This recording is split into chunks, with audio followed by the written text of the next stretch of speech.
Hello बच्चों, let's read this question. What question says, in a region 10 raised to power 19 alpha particles and 10 raised to power 19 protons move to the left while 10 raised to power 19 electrons moves to right. Per second the current is. Okay, तो देखो हमारे पास क्या given है कि जो हमारे पास alpha particle है वो 10 रेज़ टू पावर 19 पार्टिकल्स है और ये जो मूव कर रहे हैं वो टुवर्ड्स लेफ्ट मूव कर रहे हैं। ठीक है। और प्रोटॉन है, लेट्स से मैं प्रोटॉन को पी से डिनोट कर रहा हूँ, इनका नंबर भी सेम है 10 रेज़ टू पावर 19 और ये जो मूव कर रहे हैं ये भी लेफ्ट की तरफ मूव कर रहे हैं। मगर जो इलेक्ट्रॉन्स हैं नंबर तो इनका भी सेम है मगर इनका मूवमेंट टुवर्ड्स राइट है। हमें इस क्वेश्चन में करंट निकालना है, तो करंट निकालने से पहले मैं इस क्वेश्चन से रिलेटेड की कंसेप्ट के बारे में बता देता हूँ कि इसमें की कंसेप्ट क्या यूज होएगा। देखो हम जानते हैं जो पॉजिटिव चार्ज होता है उसका जो मूवमेंट होता है वो जिस डायरेक्शन में मूव करेगा करंट भी सेम डायरेक्शन में मूव करता है। तो इस चीज से हम ये पता लगा सकते हैं कि अगर अल्फा पार्टिकल या प्रोटॉन पॉजिटिव चार्ज है तो ये जहां मूव करेंगे करंट भी सेम डायरेक्शन में फ्लो करेगा। बट अगर नेगेटिव चार्ज आ जाता है जैसे इलेक्ट्रॉन, तो नेगेटिव चार्ज होने की वजह से ये जिस डायरेक्शन में जाता है जो करंट का डायरेक्शन होता है वो उसके अपोजिट डायरेक्शन में मूव करता है।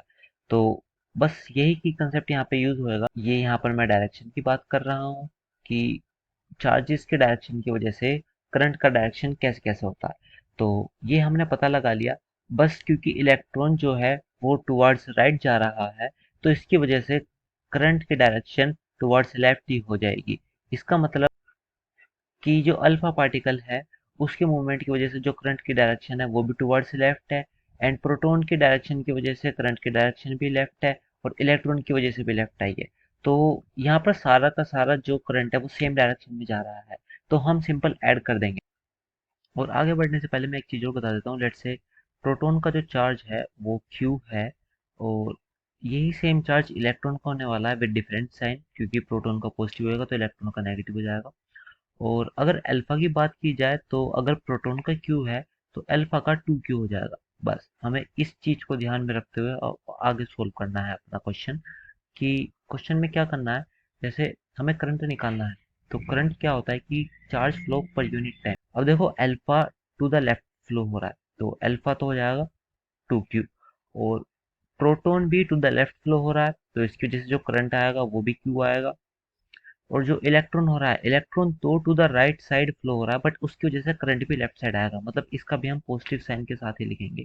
और अपॉन में टी लिख दो चाहे तो ये 4Q अपॉन 1 सेकेंड आ जाएगा, क्योंकि 1 सेकेंड की बात चल रही है और ये हमारा जाएगा करंट। अब हमें Q की वैल्यू ही पुट करनी है। Let's move on to the next page.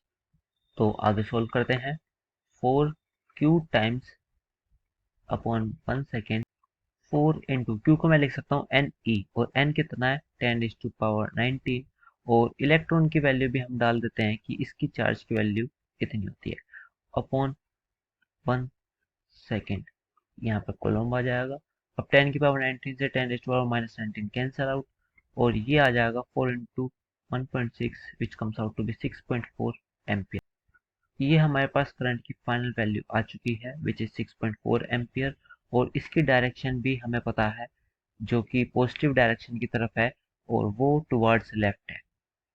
तो करंट की direction towards left.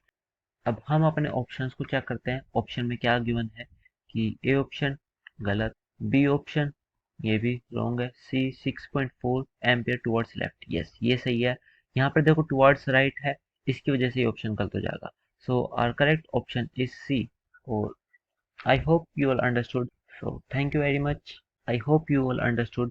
Thank you very much. Take care.